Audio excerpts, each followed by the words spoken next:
Bem, hoje eu gostaria de conversar um pouquinho com vocês sobre um problema que nós temos. E eu imagino que nós estamos bem escaldados desse problema. A gente teve há pouco tempo o Natal. Foi bom o Natal para vocês aí? Vocês reuniram a família, viram pessoas que há algum tempo vocês não viam, quem sabe viajaram ou estão em viagem nesse momento. Lá no contexto da tua família, onde você passou Natal, tinha alguém arrumando treta por política lá? Tinha? Não? Parabéns, louvado seja Deus, viu? Sempre tem, né? Sempre tem. Eles já vêm durante o ano, vêm arrumando as tretas durante o ano, e aí quando reúne todo mundo, aí é presencial.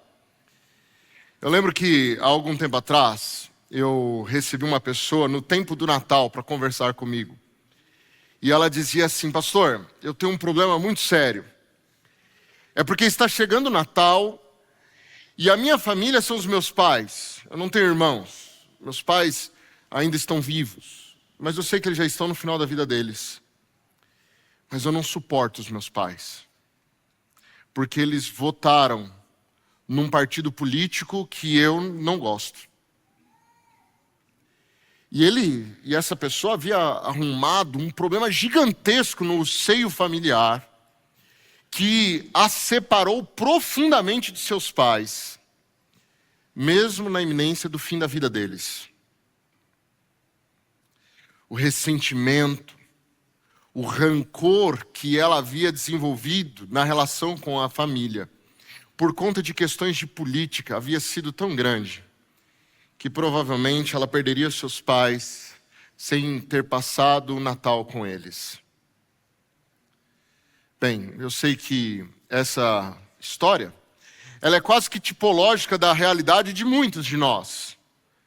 Afinal de contas, vivemos em dias que as coisas têm sido bem assim mesmo. Mas eu fico me perguntando, até que ponto seria plausível deixar que o rancor, que a raiva, que a ira por alguém nos afastasse delas? Eu gostaria de te convidar a ler um texto da Bíblia nesse momento, que é um dos textos mais importantes do Antigo Testamento, de acordo com o próprio Jesus. Levítico, está no livro dos Levíticos, no capítulo 19, no verso 18. Este é um texto que está no coração do livro de Levítico, e Jesus o cita. Levítico 19, verso 18. E o texto diz: não te vingarás, nem guardarás rancor contra os filhos de seu povo, mas amarás ao teu próximo como a ti mesmo. Eu sou o Senhor. Não te vingarás, nem guardarás rancor contra os filhos de seu povo, mas amarás ao teu próximo como a ti mesmo. Este é um texto fundamental na Bíblia. Ele é um texto que é endossado no Novo Testamento 5 vezes por Jesus, 2 vezes pelo apóstolo Paulo e 1 vez pelo apóstolo Tiago, como sendo referência ao resumo da segunda parte da lei moral de Deus, o amor ao próximo. Portanto, nós não podemos negar que esse é um texto vital. Ele é um texto vital.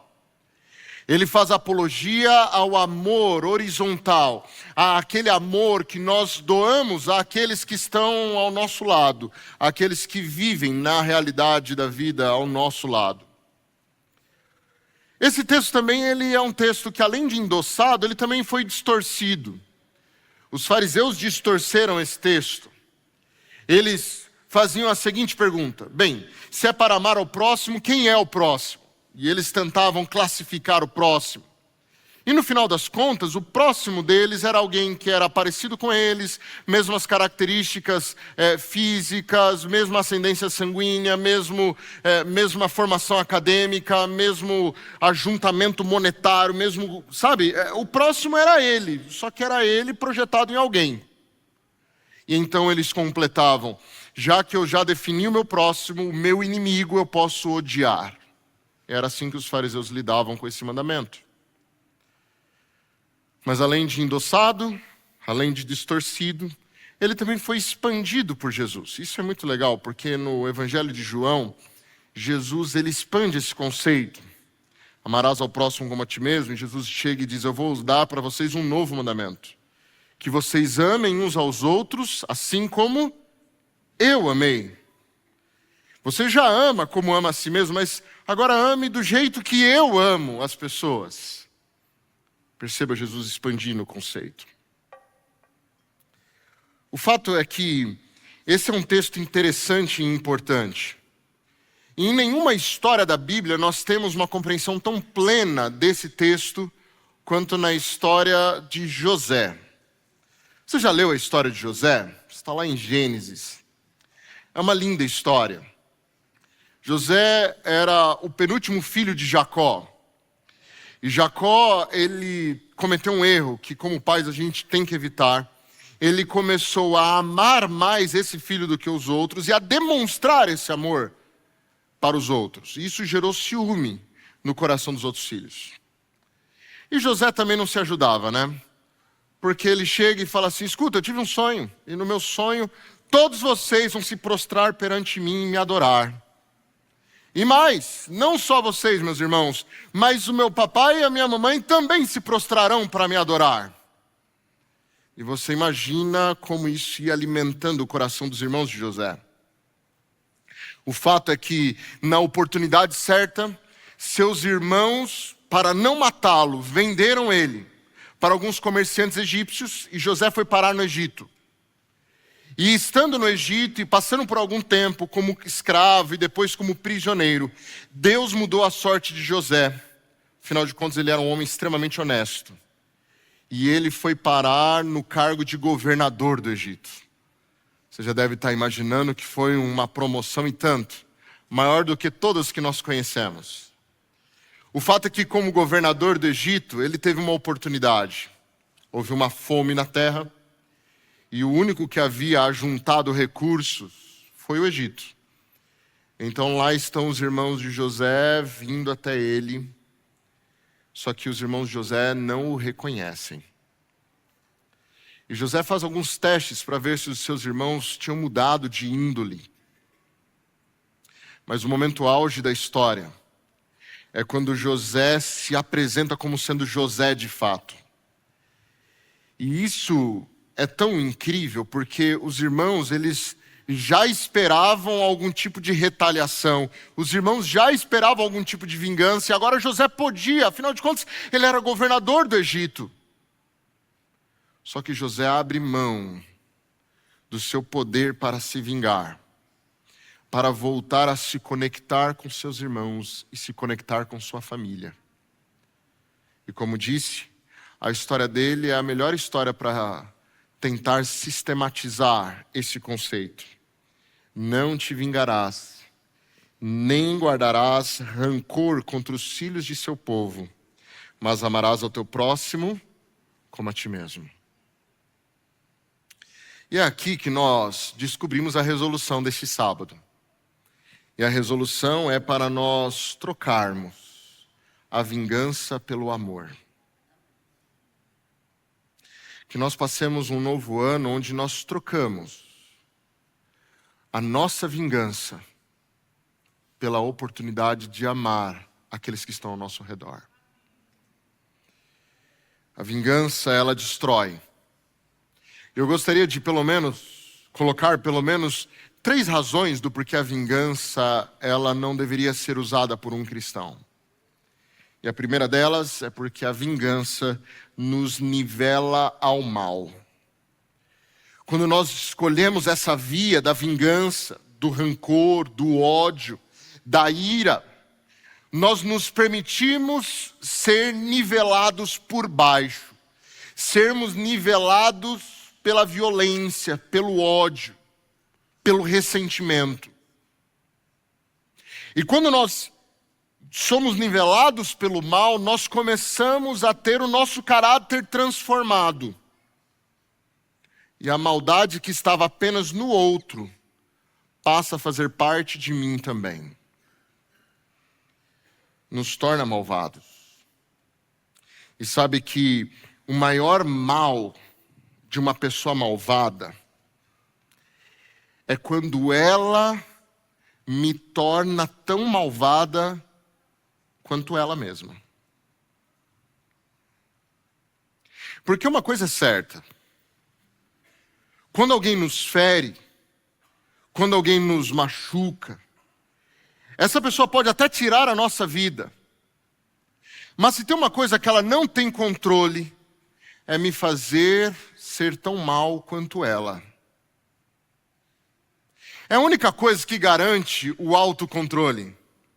Você até pode me ferir fisicamente, você até pode me ofender moralmente, mas você não pode me fazer ser igual a você. Porque no dia em que eu optar pela vingança, pelo ressentimento, no dia que eu optar por fazer justiça, entre aspas, eu estou me permitindo me tornar exatamente como você, para tentar pagar o custo do ferimento que você me fez. Então, é aqui que nós entendemos a frase de Jesus quando ele diz para virar a outra face. Ele não nos diz para baixarmos a cabeça, mas ele diz para virar a outra face porque ele está nos lembrando de que usar de violência ou usar qualquer outro subterfúgio que não seja o amor, a misericórdia e a justiça para poder tratar o próximo é dar abertura para as nossas mais profundas e animalescos instintos. É irracional, é animalesco fazer uso da violência. A violência é aquilo que nos aproxima mais dos animais e nos afasta mais da imagem e semelhança do Criador. Porque a imagem e semelhança do Criador, o caráter de Cristo em nós, nos faz usar outras ferramentas para nos resolvermos com as pessoas ao redor. A vingança baixa nosso nível. E eu me lembro, inclusive, daquele texto de Jesus em Mateus, capítulo 5, versos 46 a 47, quando ele está falando sobre amar os inimigos, que ele diz assim: porque se vocês só amam quem amam vocês, o que vocês fazem demais? Os publicanos fazem o mesmo. E se vocês só cumprimentam quem são seus amigos, o que vocês estão fazendo demais? Os gentios, os estrangeiros que vocês tanto odeiam, fazem o mesmo. Ou seja, o que Jesus está dizendo é: se você segue essa linha de amar os amigos, aqueles que estão próximos a você, aqueles que você ama, e odiar os seus inimigos, aqueles que você não considera o seu próximo, o que você faz demais? Você não é melhor do que os piores. Os piores fazem a mesma coisa. Você não é melhor do que os piores. Então, a vingança, o rancor, baixo nível, e nos nivela a maldade que nos foi feita. E quando nós amamos as pessoas, nós estamos deixando claro que o mal não nos controla. E mais, além de não nos controlar, ele também não nos transforma, porque tudo aquilo que nós permitimos que nos controle, acaba, no final das contas, nos transformando. Então o mal não nos controla, muito menos nos transforma. Nós até temos como deixar claro que nós não evitamos o mal que nos fazem de fora para dentro. Não dá para evitar eternamente o mal que fazem a nós de fora para dentro. Vocês concordam? Mas nós podemos evitar que o mal entre, nos controle e nos transforme de dentro para fora. Isso está em nossas mãos. Isso nós podemos fazer. E o problema de quando nós permitimos que a maldade tome conta de nós, é que nós nos tornamos instantaneamente pessoas que não conseguem mais confiar nas pessoas. Deixa eu te explicar. Quando eu permito que a maldade vá tomando conta, vá me controlando, a gente costuma projetar no outro aquilo que nós somos, não é? E se a maldade está tomando conta do meu coração, eu começo a achar que todo mundo que está ao meu redor é maldoso também. E aí eu não consigo mais confiar em ninguém. Aí surgem aquelas pessoas que são altamente desconfiadas, que não conseguem mais construir relacionamentos profundos e duradouros, porque permitiram que a maldade tomasse conta do teu coração, do coração. Vingança é matar. Mas nem sempre o matar que eu estou me referindo é o matar nos parâmetros humanos. Você se lembra do que Jesus disse sobre matar? Vocês se lembram? Lá em Mateus capítulo 5. Vou ler para vocês. Mateus capítulo 5, verso 21 e 22. Ouviste o que foi dito aos antigos, não matarás, e quem matar está sujeito a julgamento? Eu, porém, vos digo que todo aquele que sem motivo se irar contra o seu irmão, estará sujeito a julgamento. E quem proferir um insulto ao seu irmão, estará sujeito a julgamento no tribunal. E quem o chamar racá, estará sujeito ao inferno de fogo. Sabe o que é racá? Está traduzido por tolo aí na sua Bíblia. A palavra racá, em grego, não tem uma tradução. Ela não é uma palavra possível de ser traduzida. Ela provavelmente é uma palavra que vem de um som emitido. E ela talvez tenha ligação com uma palavra aramaica que de fato significa tolo, que de fato significa alguém que nós não consideramos muito, mas talvez não seja esse o significado. A palavra racá, de fato, é uma palavra usada para imitar o som de quando você está acumulando saliva para cuspir no chão. Aquele, sabe? E a ideia de cuspir no chão olhando para alguém é uma ideia de desprezo. Eu te desprezo. Então, o que Jesus está dizendo é que nós não matamos apenas quando tiramos a vida do outro. Porque o ato em si, ele é consequência de algo que ocorreu no coração. E mesmo que eu não tenha tirado a vida do outro, se o meu coração estiver tomado por esse desprezo, por essa raiva, por esse rancor, no meu coração, perante Deus, eu já matei.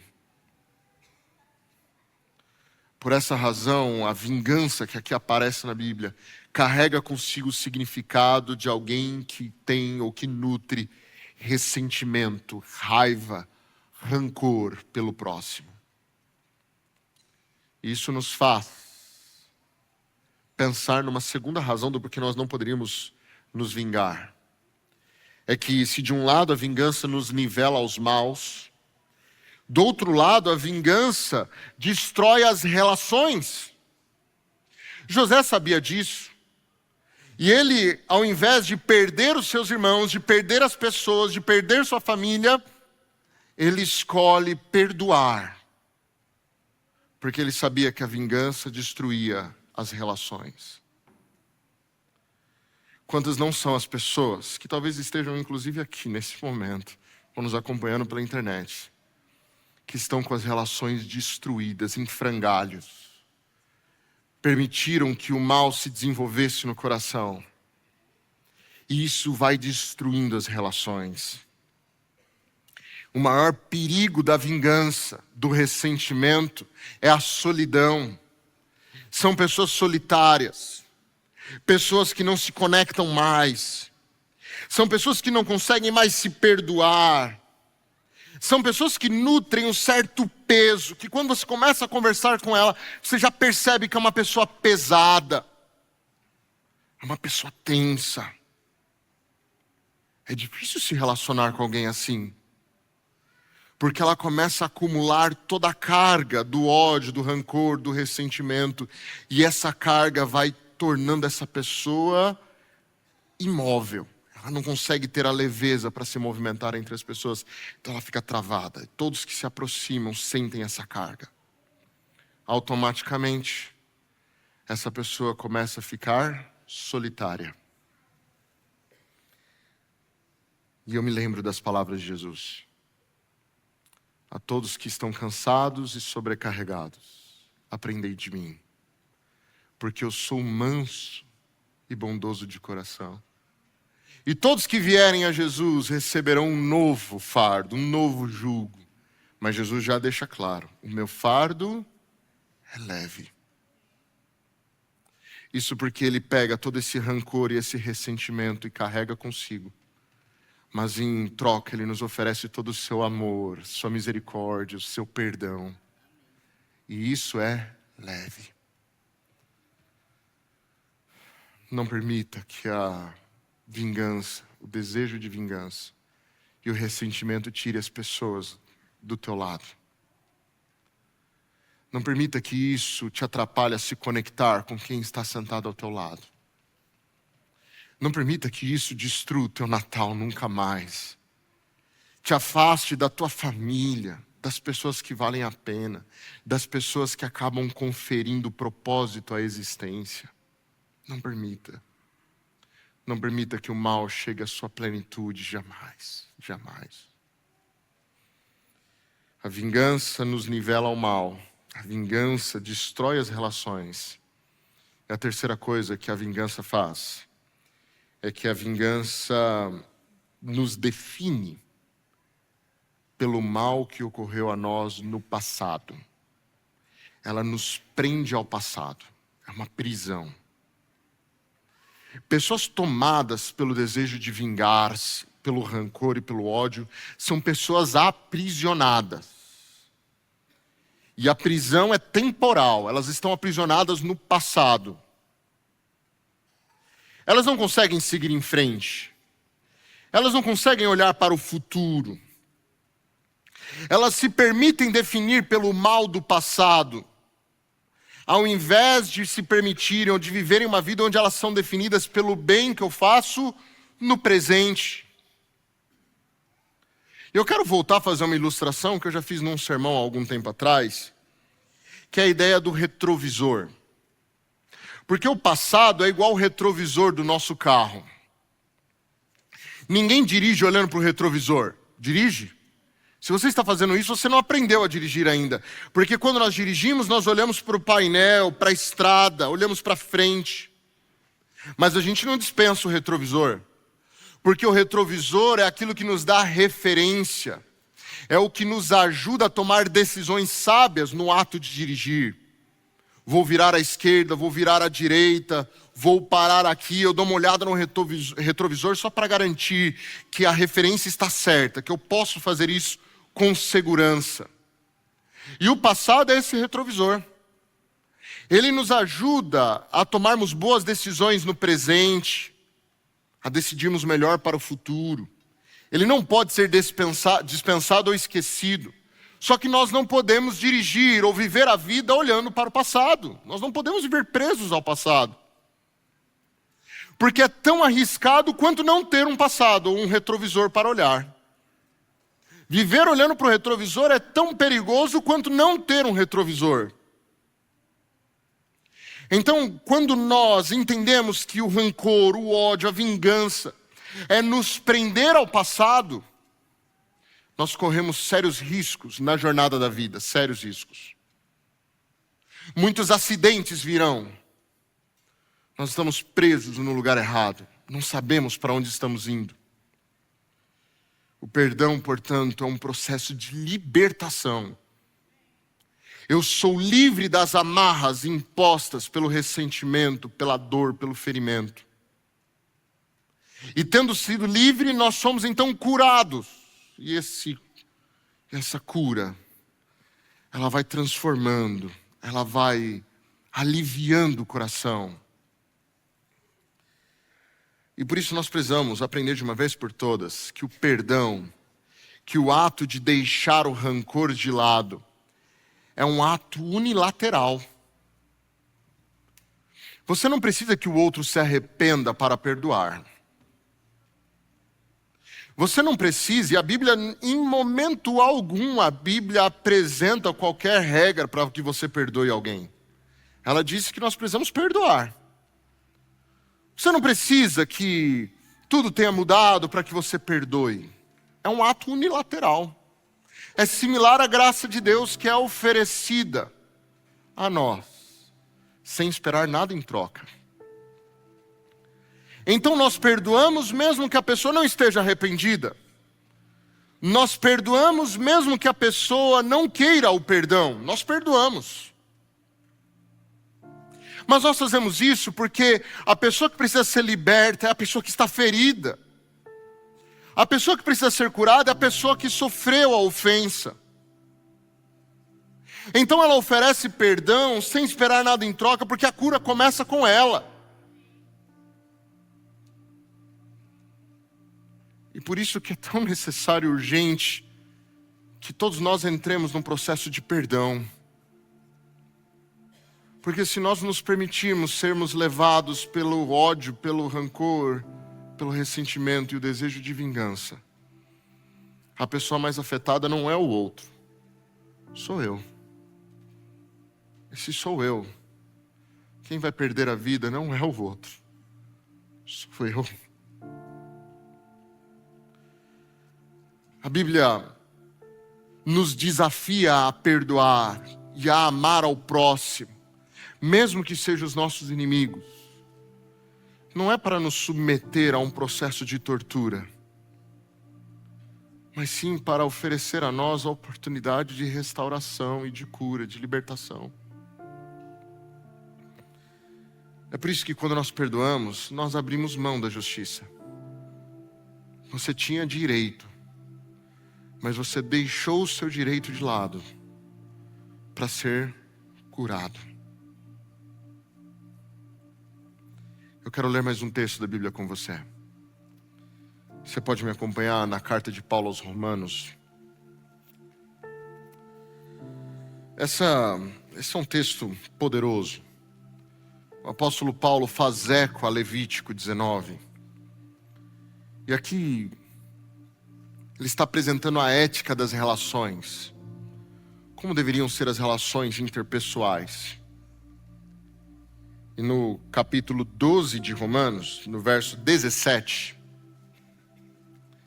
o apóstolo Paulo nos diz o seguinte: não torneis a ninguém mal por mal. Esforçai-vos para fazer o bem perante todos os homens. Se possível, quanto depender de vós, tende paz com todas as pessoas. Não vos vingueis a vós mesmos, amados, mas dai lugar à ira, porque está escrito: a mim me pertence a vingança, e eu que retribuirei, diz o Senhor. Pelo contrário, se o teu inimigo tiver fome, dá-lhe de comer. Se tiver sede, dá-lhe de beber. Porque fazendo isso, amontoarás brasas vivas sobre a sua cabeça. Não te deixes vencer pelo mal, mas vence o mal com o bem. Esse é o tipo de arma do cristão. A arma do cristão não é um revólver, não é uma faca, não é o xingamento, não é a ofensa, não é a nossa arma. A nossa arma não é o ressentimento, a indiferença. Não é essa a nossa arma. A arma do cristão é o bem. Mas nós praticamos o bem não por motivos externos meramente, mas é porque houve uma transformação lá dentro, de um coração que perdoou. E aqui eu tenho 3 coisas que me chamam a atenção. Porque a nossa responsabilidade é fazer o bem a todos, merecendo ou não. Essa é a nossa responsabilidade, fazer o bem. A segunda coisa é que o nosso dia a dia é tentar ter paz com todos. Dá para ter paz com todos a vida toda? Nem Jesus teve. Mas no que depender de nós, eu busco a paz com todos. Como é difícil, né? Um coração que quer se vingar, que quer ir lá, arrumar briga. E o nosso desafio é abrir mão da vingança. Deixa Deus cuidar disso. A vingança pertence a Ele. Só que talvez a gente possa usar a Deus como uma arma também, né? Amigo, você me feriu, né? Te perdoei. Vou abrir mão da vingança. Só que agora está nas mãos de Deus. É Ele quem vai resolver contigo. Perceba? Eu usei Deus como arma. Não esqueça que o Deus apresentado na Bíblia é bondoso. O Deus apresentado na Bíblia é paciente. O Deus que é apresentado na Bíblia é perdoador, é longânimo. Mas o Deus que é apresentado na Bíblia também é justo. E você pode confiar na justiça de Deus. Ele não vai falhar. Amigos, qual é a dor que você está carregando hoje? Qual é a vingança que está plantada no teu coração? Eu jamais conseguiria imaginar o quão profundo está o ferimento que a vida e as pessoas te fizeram. A gente não pode imaginar tudo o que aconteceu na vida do outro. O ser humano é muito complexo. Então talvez aqui estejam presentes pessoas que foram traídas, foram abusadas, abandonadas. Talvez Deus tenha me colocado na responsabilidade de pregar para alguém que foi violentada. Eu jamais me atreveria a tentar entender todas as nuances de tudo que aconteceu na tua vida, jamais. Mas como um processo de cura que a Bíblia oferece, o perdão é necessário. Eu tenho um convite a te fazer. O convite é que você abra a mão da vingança, porque se você decidir se vingar, você vai se nivelar pelo mal. É que você abra a mão da vingança, porque se você decidir se vingar, você vai se afastar das pessoas. Essa ideia de que ao me vingar eu vou voltar a equilibrar as relações, ela simplesmente não existe. Ela é um mito. Abra mão da vingança, porque senão você vai se tornar prisioneiro da pior prisão que existe, que é o teu passado. Aquilo que Cristo oferece é uma nova vida. O que Cristo oferece é um novo coração. Então, para esse novo ano, peça a Deus um novo coração e tome a decisão, a resolução firme, bem estabelecida, de que você vai trocar a vingança e o ressentimento pelo amor. Só é possível fazer isso com um novo coração que Jesus nos oferece. Nós vamos cantar sobre isso agora, inclusive. Cantar sobre o novo coração que Ele quer nos dar. E contar com a transformação que o Santo Espírito nos oferece para vivermos essa nova vida em nome de Jesus. Você pode orar conosco? Deus querido, louvado seja o teu nome, porque na necessidade de termos um novo coração, teu Santo Espírito é enviado para cada um de nós, para nos santificar, nos transformar, nos fazer novas pessoas. Nosso coração é tão ferido pela vida.